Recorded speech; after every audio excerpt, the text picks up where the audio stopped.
Soy Nicolás Lúcar, este es un programa especial dedicado a un tema del que lamentablemente no hablamos lo suficiente. No es un secreto, una tremenda crisis en la salud pública en el Perú. Tenemos desabastecimiento de medicamentos, de insumos, los equipos no funcionan, no reciben el mantenimiento adecuado, no hay el personal suficiente, la infraestructura no está en las condiciones que debería estar. El primer nivel de atención está en una situación lamentable y todo esto nos lleva a la conclusión de que no aprendimos la tremenda lección que nos dio el COVID, la pandemia, donde se pusieron en evidencia todas nuestras falencias. Y es necesario que nos tomemos en serio el tema de la salud pública, de la salud en general. No solamente por un tema de derechos, por decirlo de alguna manera, de derechos humanos, de los derechos de las personas, de los ciudadanos, sino incluso mirado desde una cruda perspectiva económica,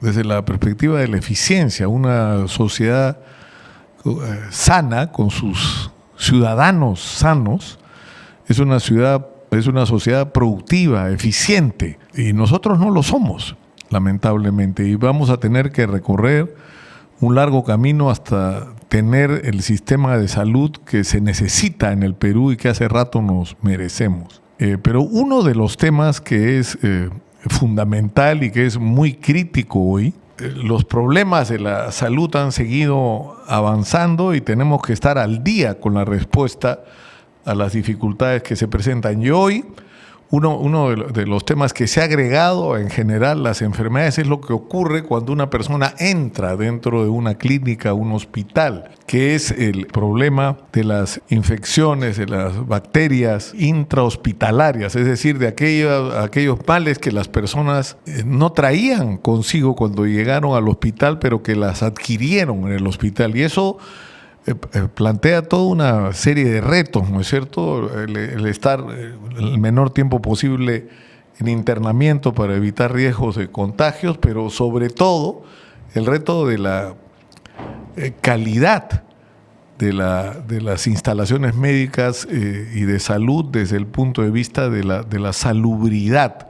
Y esto no solo supone la calidad y la limpieza de las superficies o de los instrumentos o del personal, sino el cuidado del aire, porque es en el aire donde están y se mueven, ¿no es cierto?, las bacterias y los virus.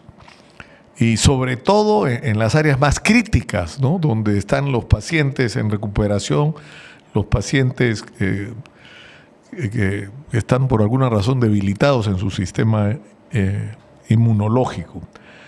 Y es de eso de lo que vamos a hablar hoy, de la pureza del aire y de la necesidad de cuidar el aire en los hospitales, en las instalaciones médicas, en las clínicas y sobre todo, insisto, en las áreas críticas. Y vamos a hablar de los llamados filtros EPA, estos purificadores extraordinarios del aire que hacen realmente una enorme diferencia. Vamos antes de recibir a los invitados que tenemos hoy, ver el material que hemos preparado sobre el tema para que entiendan ustedes de qué estamos hablando. En el aire de los hospitales y de las clínicas puede matar, porque llegas con una condición y la que fuera, te bajan las defensas y una bacteria hospitalaria termina con tu vida. Esto no es algo que escuchó, es algo que vivió Samantha Zipán, que está con nosotros. Lamentablemente te tengo que decir que mi hijo falleció, mi único hijo falleció un 12 de febrero por una condición de, como le llaman, infección intrahospitalaria, ¿no? Falta de asepsia. Y lo tuve, sí, hospitalizado más de un mes, pero en ese interín vimos que pues no había la limpieza adecuada. Tu hijo había sido diagnosticado con un cáncer, ¿no es cierto? Y ustedes estaban haciendo todos los esfuerzos y él mismo, porque era un chico grande, ¿no? Sí, un chico grande. ¿Tenía cuántos años? 23 años. 23 años y medía 1,96, casi 2 metros. Exacto. Un chico de una condición deportista, lamentablemente pues cogió un cáncer germinal. Tu hijo se infecta de una bacteria hospitalaria. En claro, su certificado de defunción. Certificado dice eso. Lo que pasa es que cuando las personas ingresan a UCI, yo he visto un hospital X, ¿no?, cómo recogen la basura al lado del enfermo en cama. Entonces, en general, las personas han fallecido al final por eso. O sea, llegas por una condición, estás luchando por tu vida y tu familia está involucrada y de repente te dicen, discúlpeme, su hijo, su hermano, su papá, su pariente se murió, que perdimos la batalla. No, en realidad lo mató otra cosa, lo mató una bacteria que contrajo en el lugar donde vino a curar. Sí, y te cuento que lo he visto en otras personas X, lo he visto, que han fallecido, entraron por una apendicitis y terminaron falleciendo por una infección intrahospitalaria, ¿no? Entonces, ¿de qué estamos hablando? Es lamentable que en las clínicas no haya pues instrumental para pues tener como unos conductos, unos ductos que puede extraer todas las moléculas que están en las partículas en el aire, ¿no?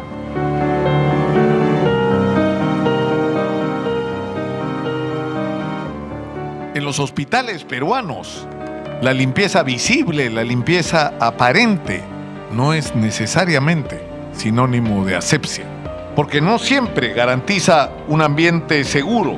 En muchas áreas críticas no existe un control permanente de la calidad del aire ni una medición rigurosa de las partículas y microorganismos que circulan en él. Un riesgo silencioso que puede poner en peligro la vida de los pacientes y sobre todo de los más vulnerables. El principio de los sistemas de tratamiento de aire es la renovación del aire. Es decir, inyectas aire limpio al ambiente de trabajo y lo retiras. Va a depender de la criticidad de la sala para determinar las renovaciones que debe tener durante una hora. Por ejemplo, si nosotros estamos en una sala de operación donde tenemos operaciones, lo que le llaman sin órganos expuestos, entonces tenemos una clase C. Claro. Una clase C te permite un determinado nivel microbiológico, nivel de partícula. Pero si estamos en una operación donde vamos a abrir órganos como el corazón, el riñón, el hígado, el cerebro, entonces estamos hablando de una sala limpia, clase A, donde el nivel de control tiene que ser estricto, donde el aire que ingresa y sale tiene que ser entre 40 y 60 veces la renovación de aire, además controlar la temperatura, controlar la humedad del ambiente.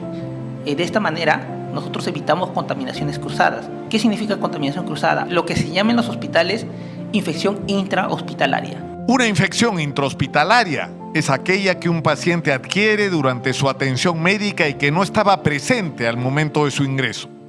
Por eso, controlar el aire es tan importante como esterilizar un quirófano. Y en esa tarea, los filtros EPA, entre otros, cumplen un papel decisivo. Es importante que el aire respirado sea un aire respirado lo más puro posible. Esto está relacionado directamente el número de partículas a la cantidad de gérmenes que pueden contener el aire ambiental. Y esto en un paciente inmunocomprometido es básico para evitar que se contamine. Ya de por sí estos pacientes tienen un alto riesgo de contaminación de sus propios virus, de sus propios gérmenes. Lo que tenemos que evitar es el aporte que puedan tener externo, tanto en la vía respiratoria como en la vía digestiva. Hay un filtro final que le llamamos filtro EPA. Son filtros de alta eficiencia. Estos filtros EPA tienen la característica que te retienen todos los microorganismos. Estos filtros EPA además tienen que pasar por un proceso de verificación llamado integridad de filtros, que esto lo norma la ISO 14644-3 y nos da toda la metodología, como para nosotros asegurar que el filtro EPA está haciendo el trabajo que tiene que hacer, que es retener microorganismos. No controlar el aire es un alto riesgo para la vida de las personas que están en los hospitales hoy en día. Estos filtros lo que hacen es que las partículas que no queremos que ingresen, como son bacterias, hongos, se queden atrapadas en este filtro. Y obviamente más bien estos filtros, al ser usados y al quedarse atrapados, van a tener un tiempo de vida media, pero sobre todo se van a gastar. Entonces estos filtros tienen que ser cambiados de manera regular. Para eso necesitamos saber y necesitamos monitorizar si ese filtro ya necesita cambio o no. El aire en los ambientes interiores, en especial en los hospitales y en las salas críticas, está siendo respirado por estos pacientes que generalmente están en extremos vulnerables. El aire en sí trae partículas de suspensión que están mezclados polvo y organismos microbiológicos contaminantes, como las bacterias, los hongos, los virus. Entonces es ahí donde, frente a una condición del paciente que esté vulnerable, pues en una sala UCI, es muy fácil, digamos, si ese ambiente no está debidamente adecuado, el aire no está filtrado correctamente, que esos organismos microbiológicos contaminantes ingresen por las vías respiratorias. Generalmente termina en una neumonía. Podemos salvar vidas, y muchas vidas, utilizando sistemas de filtración. Muchos hospitales fueron construidos hace décadas y carecen de sistemas modernos para medir y controlar la calidad del aire. Sin monitoreo permanente que brinda la tecnología, resulta imposible garantizar ambientes realmente seguros para los pacientes, pero también para el personal de salud. Bueno, la experiencia del Hospital del Niño data ya de varios años atrás, incluso antes de la pandemia, ¿no? Nosotros como empresa fuimos a visitar la área de TPH, ¿no? Que es donde se recuperan los pacientitos que están con leucemia después de un proceso quirúrgico que se refiere al trasplante de médula. Y se pusieron a hacer las modificaciones que dice la norma, pues, ¿no? Adecuar la sala como dice la norma, ¿no? Poner ventilación independiente en cada sala, ventilación extracción, poner filtro cepa, cambiar los ventiladores a mayor potencia. Y cada vez que hacía una modificación me llamaban y yo muestreaba, contaba, medía la concentración de partículas y fuimos testigos de cómo poco a poco fueron bajando la concentración de partículas, ¿no? Aunque existen normas y estándares internacionales para el tratamiento del aire en hospitales, su implementación en el Perú aún es parcial. Una realidad muy distinta a la de la industria farmacéutica, donde el control que está a cargo de la DIGEMIT del ambiente interior de la sala de envasado de medicamentos es sumamente estricto, permanente y obligatorio. En una planta farmacéutica nosotros controlamos el aire a nivel microbiológico y a nivel de partículas. Además, controlamos la temperatura del ambiente y la humedad del ambiente. La temperatura del ambiente debe estar menor de 25 grados para evitar que haya proliferación de microorganismos si este se presentara en algún momento. Si vamos a la parte hospitalaria, en la parte hospitalaria no tenemos regulación, lo que sí hay en la industria farmacéutica. Una regulación muy estricta, que si una planta farmacéutica no tiene sus salas controladas, sus ambientes controlados, con sus aires limpios, su temperatura, su humedad controlada, la planta simplemente no puede fabricar. Se le retira la certificación de fabricación. Sí, ahí hay una paradoja, pues, ¿no? Los laboratorios farmacéuticos están fiscalizados en estricto por la DIGEMIT. Ellos son demasiado puntuales en sus exigencias y prácticamente, siempre digo eso, a los laboratorios lo tienen contra la pared porque cada auditoría que caramba, es muy exigente. Mientras que tenemos hospitales donde no tienen sistema de filtración de aire limpio, no tienen un control, un monitoreo microbiológico.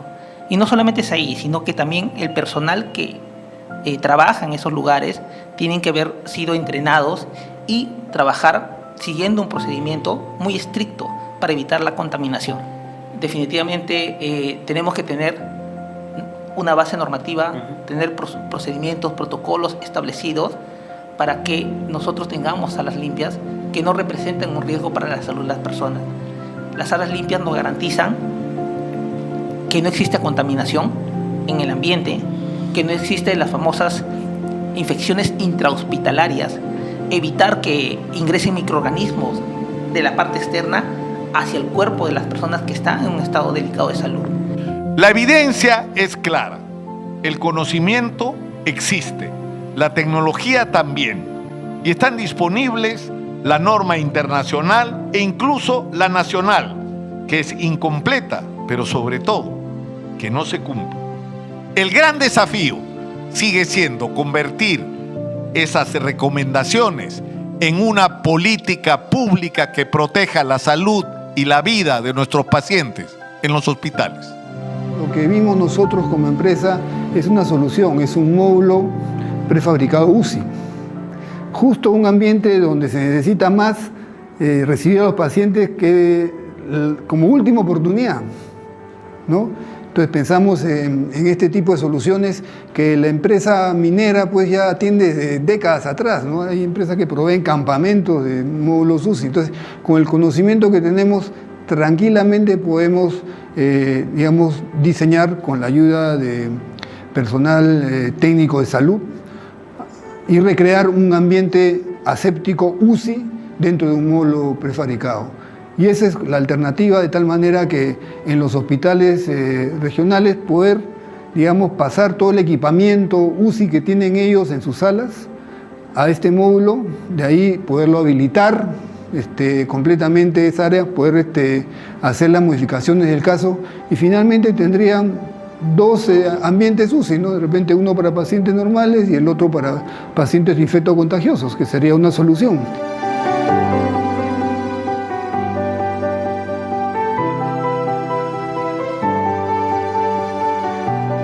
Una buena calidad de aire a nivel de los entornos hospitalarios complejos como el nuestro, que atiende pacientes inmunosuprimidos, pacientes críticos como pacientes en la unidad de cuidados intensivos y también pacientes quirúrgicos, salva vidas. ¿Por qué? Porque previene las infecciones y mejora la calidad de vida de nuestros pacientes. Controlar la calidad del aire en tiempo real sigue siendo una deuda pendiente en el sistema de salud que no se puede seguir postergando.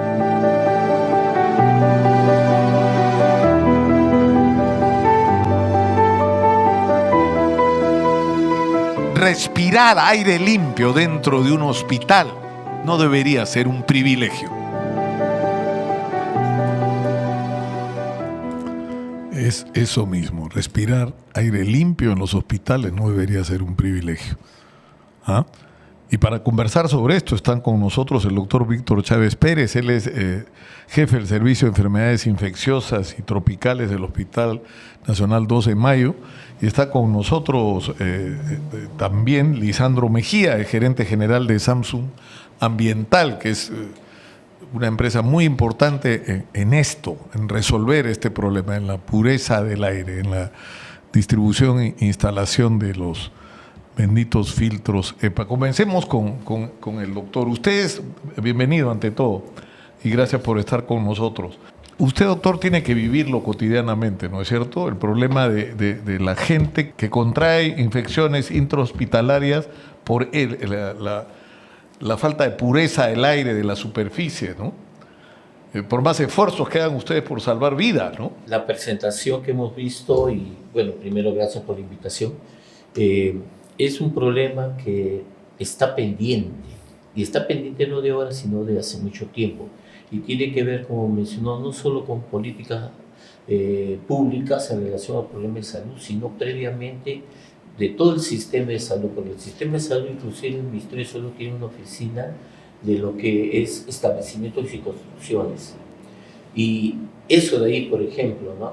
Los ingenieros que están ahí también deberían ver cómo hacemos ahora un establecimiento de salud y no como el 2 de Mayo y el Hospital Loaiza, por ejemplo, ¿no? O el Salvatore, que tienen muchísimos y siglos de construidos, ¿no? Lo que sí es cierto es que hay que rescatar que los pabellones que al antiguo, de acuerdo a la población, ahora somos diferentes a lo que está en 1800 y 1500, pero sí no hemos variado mucho en la infraestructura adecuada. Si bien es cierto, los consultores antiguos, los médicos antiguos hacían grandes salas con techos altos, no era por gusto. Si le ponían en el techo algunos agujeros que se llaman teatinas o ventanas grandes, tampoco era por gusto. Eso tenía claro, un porqué, ¿no? Un porqué. El concepto de que el aire circule, ¿no es cierto? Así es. Para esos tipos, y ahora mismo, ¿no? Lo que es ventilación se basa en dos puntos importantes. Uno es la ventilación en relación al aire corriente, lo que llaman un aire que haga turbulencia dentro del ambiente, y dos, lo que es luz solar. Son los componentes básicos, mínimos, importantes en relación a la ventilación. Pero muchas veces eso no se consigue ni se hace. Entonces, cuando hablamos también en relación al ambiente, Lima, por ejemplo, es un lugar donde sabemos que el particulado es tremendo, ¿no? Es bastante contaminado, inclusive el paciente mismo siente que le pica el cuerpo y no va a pasar, y no le hemos hecho ningún procedimiento, no hemos hecho nada. Eso significa, sí, pues son aire contaminado que hay que reconocer. Y dos, cuando está en un establecimiento de salud, entonces necesitamos mirar eso, porque además de eso tiene conexión con el proceso de infección que nos ha presentado en la introducción, ¿no? Sí. Claro. Ahora, usted, doctor, enfrenta es decir, está usted trabajando con gente que llega con padecimientos muy severos, ¿no es cierto? Por la especialidad que tiene. Y es decir, en general es importante la calidad del aire, pero o sea, hay determinadas condiciones, determinadas enfermedades y determinados espacios en los que no nos podemos permitir que falle la calidad del aire porque estamos exponiendo la vida del paciente, ¿no? En medicina, las mediciones se miden por riesgo, las condiciones más la persona que viene por una atención, ¿no? Se mide por riesgos.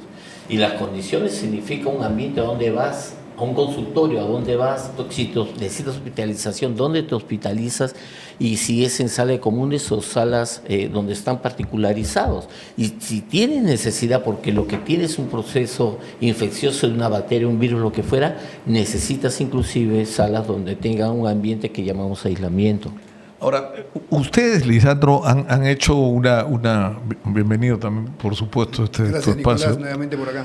Ustedes han hecho una evaluación de la situación, ¿no es cierto?, que hay con respecto a la calidad del aire en los establecimientos de salud en el Perú, y la conclusión es más o menos de miedo, ¿no?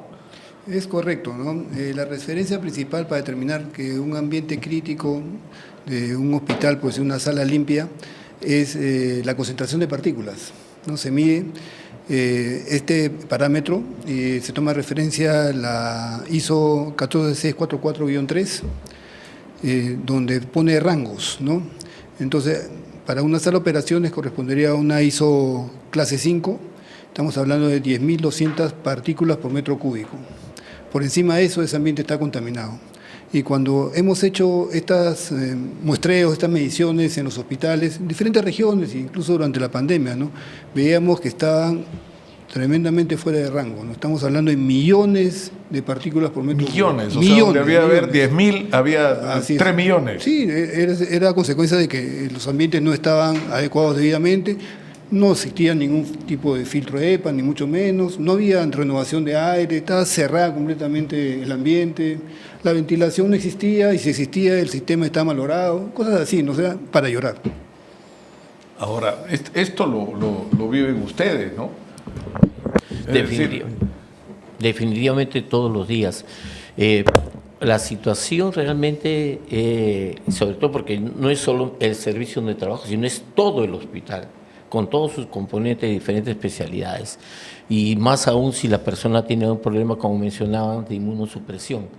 ¿Qué hacemos ellos para protegerlas? El particulado tiene consigo que ese ambiente que está lleno de partículas va a tener también pequeñas gotas que pueden llevar procesos biológicos, agentes biológicos allí. Entonces se pega el particulado, se pega la pequeña gota, ¿y qué va a suceder?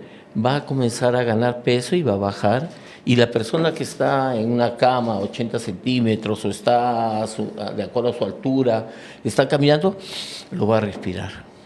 Entonces, esos riesgos no solo de un ambiente que no está realmente limpio por ese particulado, sino que también asociado a eso, agentes biológicos que van a fomentar el proceso de infección, inclusive en varios pacientes, ¿no? Ahora, ustedes han probado, Lisandro, que cuando uno se propone hacerlo es posible cambiar las cosas, ¿no es cierto? Y una experiencia la hemos mostrado ahora, ha sido la del Hospital del Niño, la de algunos espacios del Hospital del Niño. Correcto, ¿no? es en la unidad TPH donde se atienden los pacientitos que están con leucemia, ¿no? Le hacen el trasplante y ellos están en un estado de convalecencia para que, les prenda el trasplante durante 1 mes, 2 meses, o sea, y ellos son inmunosuprimidos, o sea, le bajan las defensas para que no rechacen el trasplante. Entonces, tienen que estar en ambientes completamente asépticos.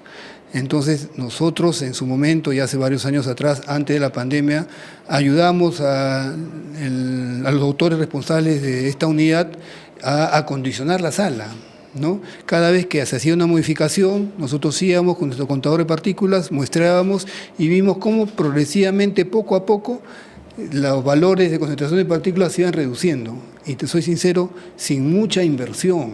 La inversión no ha sido no es que es una fantasía tecnológica inalcanzable, ¿no es cierto? No, es instalar los filtros CEPA, hacer las antesalas, sellar las salas, ¿no? Que sean puertas corredizas y no batientes para que se puedan sellar, cambiar los ventiladores para que sean de mayor potencia, porque el filtro EPA ofrece una gran resistencia al paso de aire, cosas así que son lógicas y que la norma lo exige, digamos, ¿no?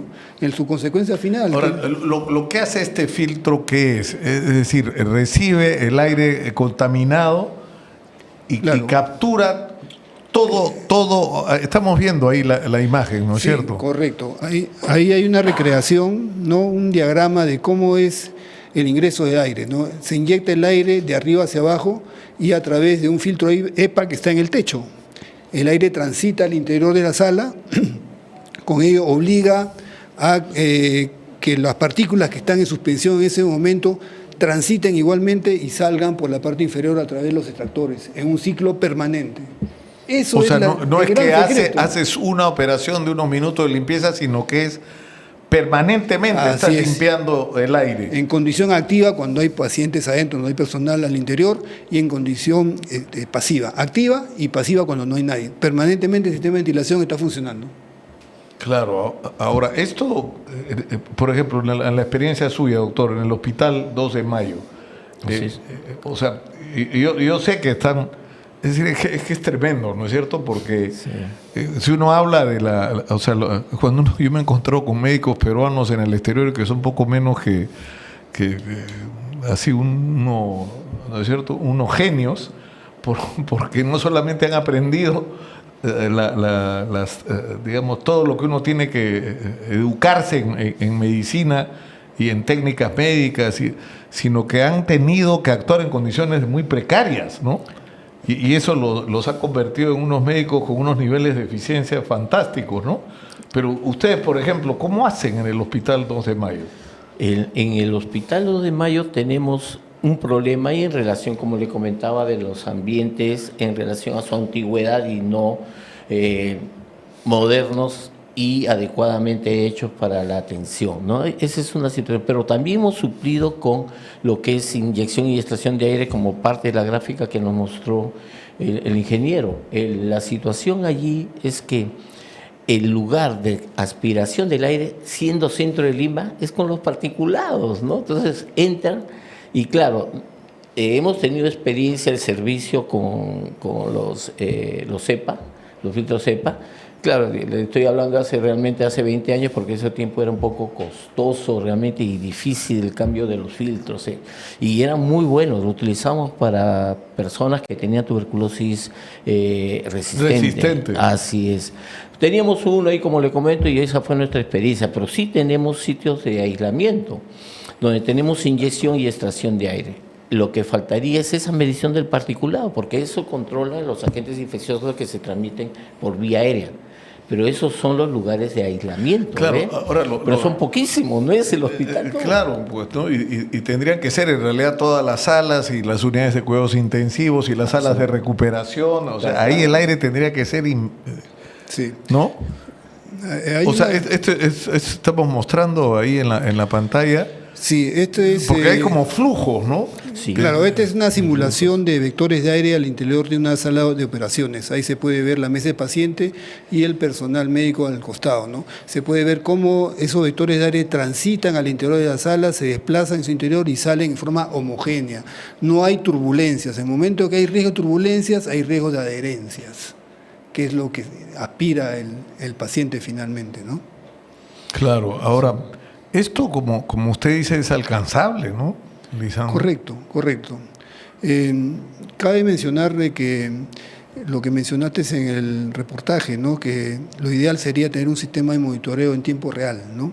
Que no solamente mida constantemente la concentración de partículas, ¿no? Sino también mida como referencias de la implicancia que tiene cuando la temperatura, la humedad, la velocidad de aire que ingresa sale fuera de rango, inmediatamente ocasiona que también salga fuera de rango la concentración de partículas. Y esto ayuda mucho porque si ha habido una baja de tensión, el ventilador bajó en su potencia, inmediatamente la concentración de partículas se eleva, entonces ya se puede determinar qué es lo que ha pasado para poderlo solucionar. No, porque además yo he escuchado historias por las características de mi trabajo periodístico de circunstancias en las que los médicos han hecho algo extraordinario, fantástico, para salvar una vida de una condición que ya parecía perdida y de repente el paciente fallece, no por la condición por la que llegó, de la que lo salvaron, sino por la falta de calidad del aire y de la superficie también, terminó infectándose, ¿no es cierto?, con una bacteria que adquirió dentro del hospital donde fue a curarse donde fue curado del mal con el que llegó, ¿no? Sí. Eso es frecuente porque se llama lo que es transmisión por procedimientos médicos, ¿no? Y ahí hay riesgos, pero como le comentaba, lo que tenemos que hacer es minimizar esos riesgos, ¿no? Todos los sistemas creo que son importantes y válidos. Y esos sistemas para disminuir que esos procedimientos, que ese contacto, que la posibilidad, de acuerdo al problema de un paciente, ¿no?, que está inmunosuprimido y que hay que sacarle médula ósea para ponerle otra en el trasplante de médula, o los trasplantados realmente en general, todo trasplantado que es un inmunosuprimido, entonces ellos realmente puedan tener el menor riesgo posible hasta que lleguen a salir de alta. Y ahora, es lo que falta. Claro, y es lo que hay que hacer, ¿no es cierto? Ahora se está discutiendo mucho, es verdad, tal vez la prioridad inmediata sea el primer nivel de atención, ¿no es cierto? Para, es decir, atender las enfermedades cuando recién se inician, prevenir, ¿no? Vacunar, atender a los pacientes con dolencias menores. Eso es verdad, que eso tiene que ser la prioridad porque es lo que peor está, ¿no? Pero los hospitales tienen que ser construidos con estos conceptos ahora, ¿no es cierto? O sea, si un hospital no tiene en su expediente técnico esto, el introducir estos filtros EPA, no debería pasar, ¿no es cierto? Así es. Haciendo una proyección, ¿no? O sea, y eso es una analogía a lo que voy a decir, ¿no? Cuando el piloto de un avión sube, le hace su lista de chequeo, le entregan acá, las presiones están dentro de su nivel, el RPM está dentro de su nivel, temperatura, ¿no? Niveles de los tanques, etcétera, y él firma, como que las condiciones del avión están adecuadas para poder volar. Nosotros tenemos que llegar en su momento a que el doctor que va a operar reciba su lista de chequeo de cómo está el ambiente al interior y firme y esté de acuerdo. En el caso que alguno de esos parámetros que he mencionado esté fuera de rango, simplemente hay riesgo con el paciente, no opero. Pero si tú lo hicieras en este momento en las salas de operaciones, o sea, simplemente no lo podrías pero a eso hacer. Tenemos que llegar. Pero por supuesto, yo creo que hay que pensar en esos términos. O sea, yo siempre llamo la atención sobre una cifra que me parece así muy potente. El Perú desde el año 92 hasta ahora, es decir, han pasado más de 3 décadas y media, ha multiplicado su presupuesto público por 42 veces. El año 92 teníamos 6.000 millones de soles, hoy tenemos 260.000 millones de soles de presupuesto, y eso que todavía no termina, porque con esto el fenómeno del niño y todas las dificultades que hay, ese presupuesto va a crecer. La pregunta es por qué, si se ha multiplicado tanto el presupuesto, tenemos un sistema de salud tan precario como el que tenemos. Es decir, en este momento, con la plata que ha tenido el Perú en las últimas décadas, deberíamos tener un sistema de salud y un sistema hospitalario donde los filtros EPA deberían ser lo común y no la excepción, como lamentablemente son hoy, ¿no? Pero yo espero que esto que estamos haciendo ahora sirva, ¿no? Para llamar la atención y sensibilizar. A los médicos no lo necesitamos hacer porque lo saben, lo sufren y lo viven, ¿no? Sino a los que toman las decisiones, ¿no? Sí, correcto. Hay que hacerlo. Hay gente que revisa bien, ve todo lo que hay detrás de las actualizaciones. La situación es que la normatividad qué tanto nos empuja con presupuesto a hacer lo que esa norma nos dice, ¿no? Pero la norma está escrita, ¿no? La norma está escrita, pero hay algunas otras situaciones que, por ejemplo, ¿no? La norma no dice que tengamos filtros EPA, por ejemplo, en determinado tipo de lugares para hacer la limpieza, no solo de particulados, sino también de los agentes biológicos, ¿no? O en la UCI, en estas unidades que hacen trasplantes, ¿no? Porque es todo un sistema. Y lo que ocurre es que no se cumple, está escrito. Es que hay una situación adicional que también es una cuestión, ojalá hubiera una reforma en el sistema de salud, porque si yo catalogo, como mencionaron ya, nivel 1, nivel 2, y categorizo al hospital o al centro, entonces no puede ir más allá de, y en base a eso está el presupuesto. Bueno, tenemos que terminar por hoy, Lisandro. Muchas gracias por estar acá, por compartir con nosotros esta información y por llamar la atención sobre algo que realmente es relevante, ¿no? Sí, es bueno, relevante. El punto acá es dar soluciones y propuestas, ¿no? Una alternativa, y tomando de referencia el ejemplo de la IGEMIT, es que los hospitales se acrediten sus salas. Esa es la solución ahorita, ¿no? Que sientan la exigencia. Que una sala no pueda operar si no tiene, entre otras cosas, aparte todos los otros requerimientos de instrumental, iluminación, limpieza, esta calidad de aire. Si no tienes calidad de aire, tú no puedes operar, porque Correcto. no puedes exponer al paciente a riesgo. Y que haya un DIGEMIT, no sé si su salud estará en esa capacidad, pero tiene que haber una entidad fiscalizadora que le ponga el sello, ok, autorizado para que haga su procedimiento operatorio. Muchas gracias a ambos por estar con nosotros. Ya lo saben, o sea, ¿cómo es la frase, Lisandro? Porque estudia, en realidad eso es el acceso a calidad de aire en los hospitales no tiene por qué ser un privilegio. Así es. Está clarísimo. Muchas gracias por estar ahí. Hasta pronto.